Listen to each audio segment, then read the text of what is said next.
Almonte's Key Food, proudly serving communities throughout Brooklyn, Queens, and Long Island for over 30 years. When you shop Key Food, you'll always find fresh products, great weekly specials, and exceptional personalized service. Visit at any of their Key Food stores at 8235 153rd Avenue, Lindenwood, New York, 935 Rosedale Road, Valley Stream, New York, and 6620 Avenue U, Brooklyn, New York.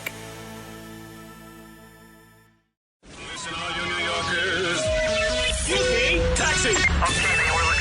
This is the 77 WABC minicast.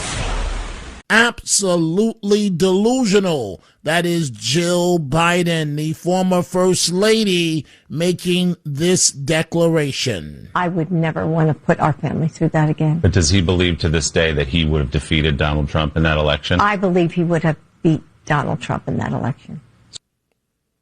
Absolutely delusional. The former First Lady, as you just heard there, stating that she still believes that Joe Biden would have beat President Trump. Remember, President Trump went on to win every single battleground state against Kamala, and I believe he would have done the same exact thing up against Joe Biden, but perhaps even worse. Who knows? We'll never know.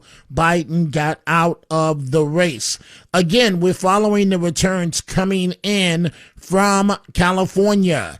In the race for mayor there in the final hours, the incumbent mayor, Karen Bass, said that this election comes down to no time for amateurs. Say no time for amateurs. We don't need a TV reality show villain, nor do we need a former councilwoman who has been in City Hall twice as long as I have and who is okay with tents in the street. I have demonstrated my capacity for delivering results in my time as a council member and as a legislator that has led the city. She says it's not time for amateur hour.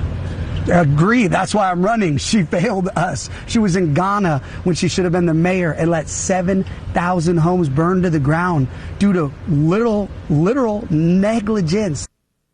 And so we'll see exactly how that man does. As far as the polling, the actual returns, they're coming in as we speak. Again, should we have any information this hour, we will bring it to you immediately.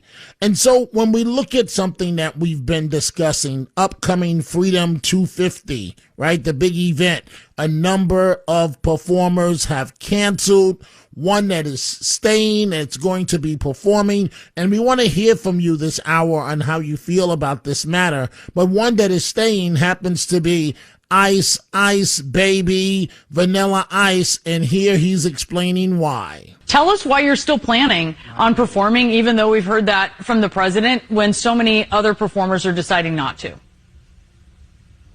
I don't know. I can only speak for myself, and I'm proud to be an American. I was born here and raised here, and this is my country, and I don't like anybody telling me I really can't be proud of it. And this is a huge honor to play the birthday. It's once in a lifetime, 250. So I'm honored, and I just, I respect everybody else. I know there's a lot of tension everywhere. This whole world is like a snow globe, but it shouldn't be that. And music is here to bring people together, man. And, it shouldn't be that this music is dragged into politics. It's not fair, I don't even vote. I'm not a politician. I don't have anything I don't even have the first thing to say about how to run a country or do anything like that. I think this is a huge honor. And I'm wanting to celebrate the country I was born and raised in, man. And we didn't take. And so that's Vanilla Ice Baby. He will still be performing, and that is wonderful. We want to hear from you this hour on what should happen. We talked about this a little bit last night, 800-848-9222. I want you to listen to this op-ed writer at the Wall Street Journal discussing the socialist mayor of New York City, Mamdani, and what's at stake. It might have been not in keeping with what he has believed. But he was a mayor of New York. He now is. There's a certain kind of obligation, I think, representing all of the city's residents that comes with that. His animus and I use that word advisedly, towards Israel, and often I think manifests itself towards Jews who support Israel. It's certainly in the case of his wife, that animus is manifest many times in her statements. It's, I think, dangerous in the city.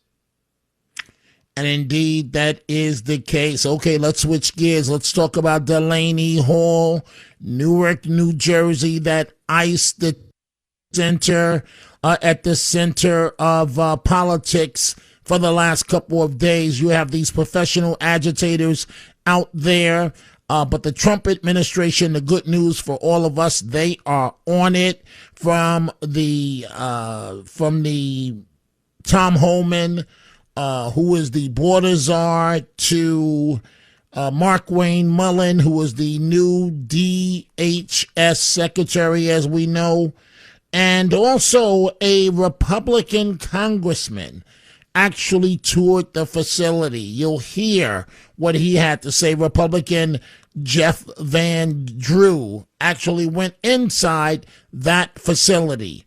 800-848-9222. Let's start with Tom Homan, the border czar, declaring that there is zero tolerance for these attacks on ICE officers. You put a hand on an ICE officer, you spit on an officer, you threaten an officer, you damage a vehicle, zero tolerance, you get arrested, you're going to be federally prosecuted. And that's what we did from day one.